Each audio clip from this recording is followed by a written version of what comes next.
Coming up today, Korea's embassy in Libya comes under armed attack by a group believed to have links to the Islamic State militant group.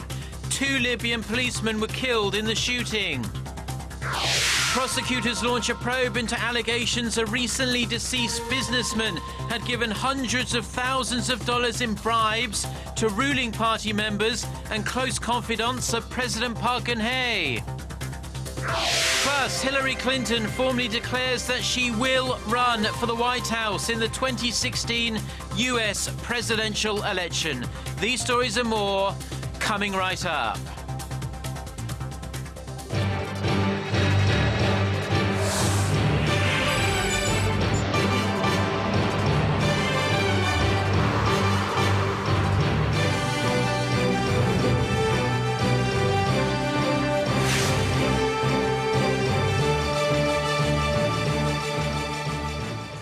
Hello to our viewers around the world. It's 6 a.m. on Monday, April 13th here in Seoul. Thanks ever so much for joining us. I'm Mark Broome.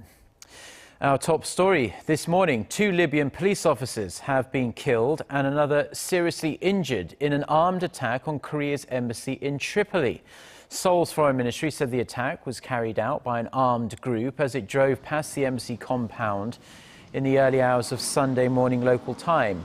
The 3 Korean embassy staff, including 2 diplomats who were sleeping inside the compound at the time of the attack, are safe and well. A local source has told Korea's Yonhap news agency that local investigators are looking into the shooting. He added that the attack was most likely aimed at killing the guards rather than being aimed at the Korean embassy itself.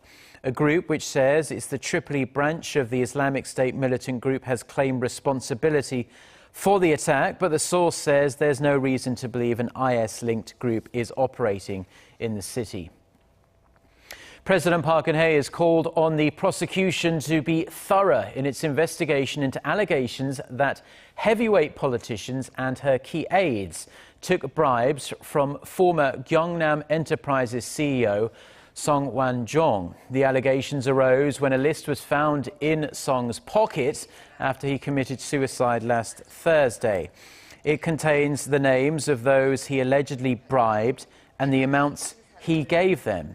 The president's remarks come after prosecutors said they had made a special team to probe the bribery scandal, and the 10 prosecutors on that team are launching their investigation today. Leaders and activists from around the world are gathered in Korea's southeastern cities of Daegu and Gyeongju to explore solutions for the world's water challenges. The meeting is part of a global water forum that kicked off on Sunday. Our Kim Ji-yeon has more. Around 35,000 global leaders, business people, and activists are to participate in this year's World Water Forum in Korea. The triannual event provides a platform for discussions on issues related to water shortages around the world. At the opening ceremony, President Park Geun-hye said the forum will help promote peace by offering solutions to water-related conflicts. She also mentioned the circumstances surrounding the Korean case. 저는 70년간 지속된 긴장 관계를 남북을 잇는 물길을 통해 완화할 수 있다고 생각합니다.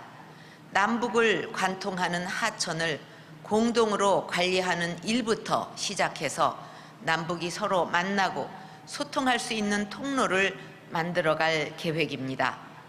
The president added that advanced and developing countries should both approach the problem as an opportunity for growth. She proposed setting up the K-Water program, under which Korea would provide its water management know-how to developing nations. 또한 녹색 기후 기금, 글로벌 녹색 성장 기구 등 국제 기구와 협력해서 물 분야에 대한 지원도 확대해 가야 하겠습니다. 한국은 공적 개발 원조를 지속 확대해 가고 있는데 이 중 약 10%를 물 분야에 지원하고 있습니다. Underlining the pressing nature of the challenges, the United Nations Environment Program says more than half of the global population will experience water shortages by 2050. Kim Ji-yeon, Arirang News. Tourism ministers from Korea, China and Japan met in Tokyo over the weekend for the first time in 4 years. They vowed to increase the number of travellers to the 3 countries to 30 million by 2020 from the 20 million recorded last year. They also agreed to work together to create a campaign promoting the countries ahead of the 2018 Pyeongchang Winter Olympics and the 2020 Tokyo Summer Olympics. The ministers from Korea and China also agreed to alleviate inconveniences felt by tourists ahead of next year's bilateral travel year promoting tourism to the two countries. A group of doctors in Japan have taken action to criticize the Japanese government for its attempts to hide and distort history. They are urging the Shinzo Abe administration to set the record straight on Japan's notorious Unit 731 that committed some unspeakable atrocities before and during World War II. Son Jung-in reports. A group of Japanese doctors held a special exhibition in Kyoto over the weekend to demand the truth behind the atrocities committed by Unit 731, the Japanese Army's biological warfare division during World War II. The exhibition gave detailed explanations of the brutal experiments the unit performed on around 10,000 civilians and prisoners of war from Korea, China, and Mongolia from 1935 to 1945. Despite the barbarous experiments, including freezing or skinning people alive, the members involved in the unit were not convicted for their war crimes. The United States secretly granted them immunity from prosecution in return for the data they got from the vivisections. Officials of the unit also received doctorates and went on to become renowned scientists. 70 years after the war, some doctors in Japan are taking action to try and set history straight. Why did this happen? What exactly happened? We need to first answer these questions correctly. However, Japanese Prime Minister Shinzo Abe still refuses to publicly release the related data. This is in marked contrast to Germany, which convicted 23 medical doctors for their crimes in 1946. Son Jung-in, Arirang News. Hillary Clinton has officially announced her intention to run for the White House in 2016. The former US Secretary of State made her announcement through video and social media, telling Americans she wanted to be, quote, their champion. The likely chairman of Clinton's campaign says there will be a formal kickoff event in May. Clinton's announcement marks her second attempt to win the White House and become the first female president of the United States. Hyundai Motor Group had a great first quarter, especially in the US luxury sedan market.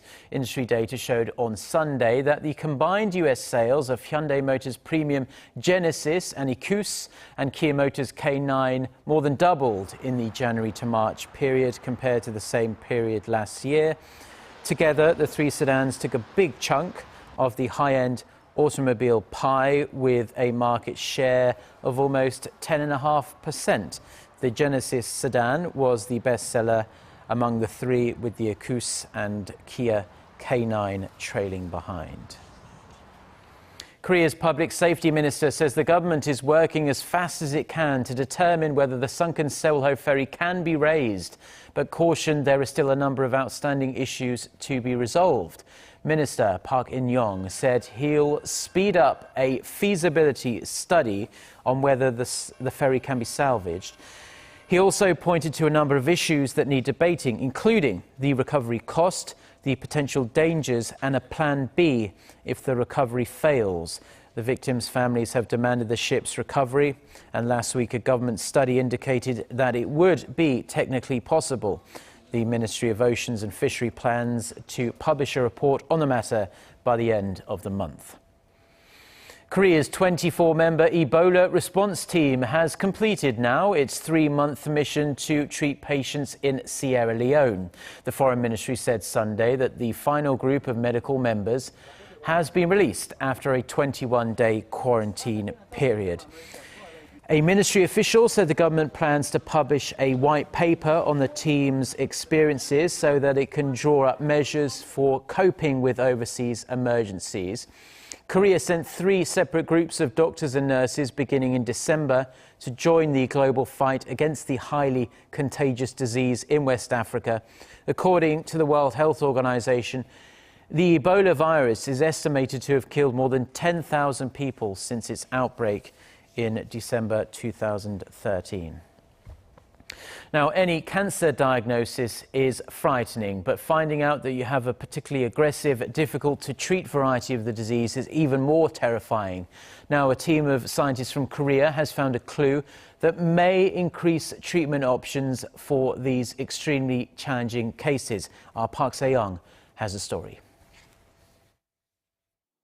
Anti-hormone therapy is successful in treating many breast cancer patients like this woman. However, about 1 in 5 patients have triple-negative breast cancer, which is more aggressive and difficult to treat.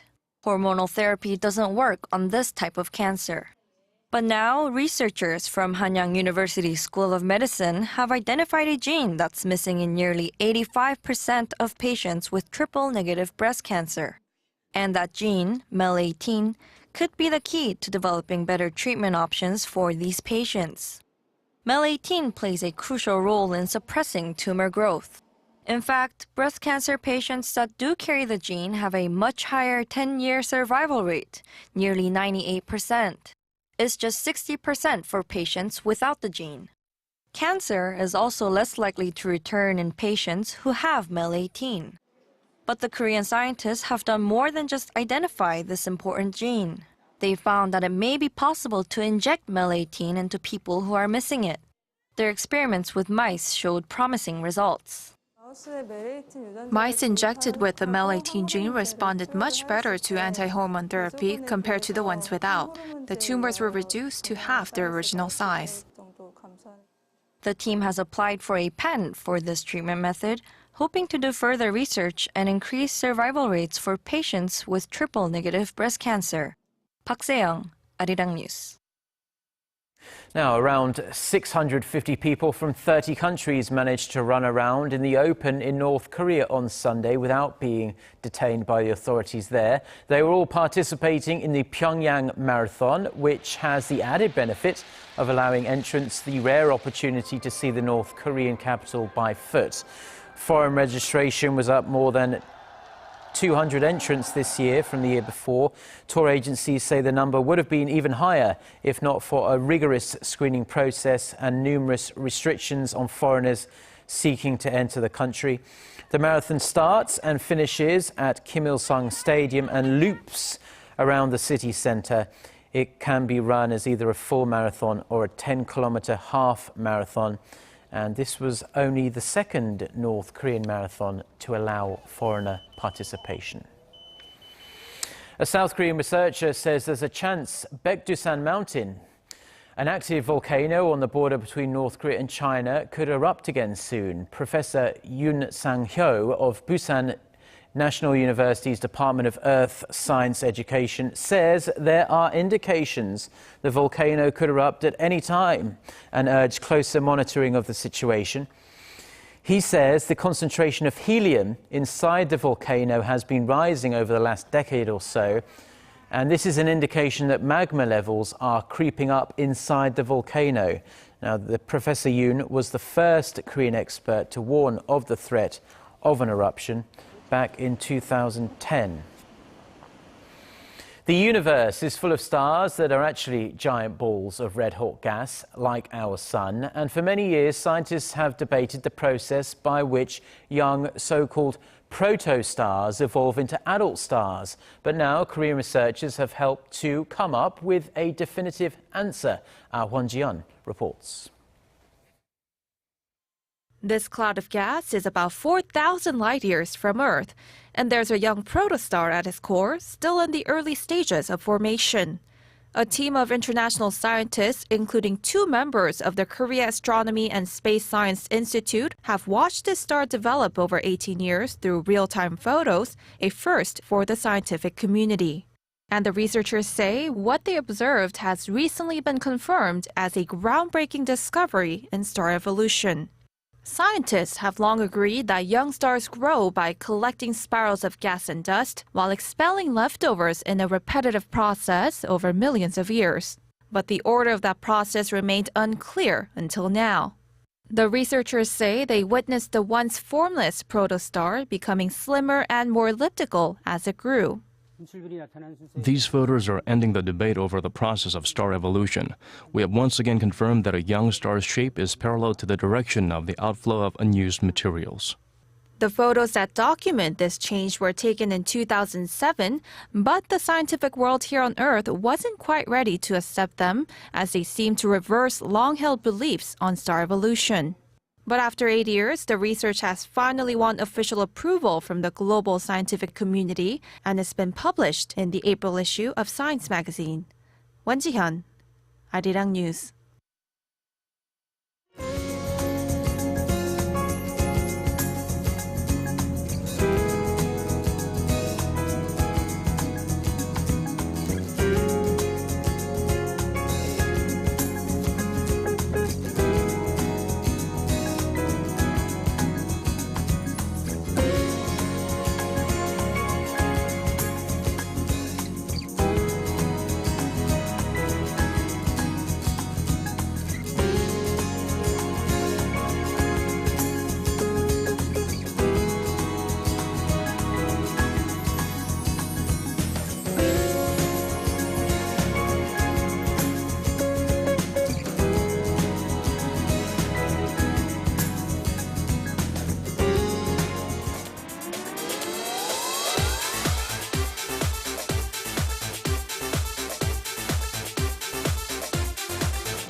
Well, that's all we have for now. I'm Mark Broome. Have a wonderful start to the week, and thanks as always for watching, and we do hope to see you at the same time tomorrow. Goodbye.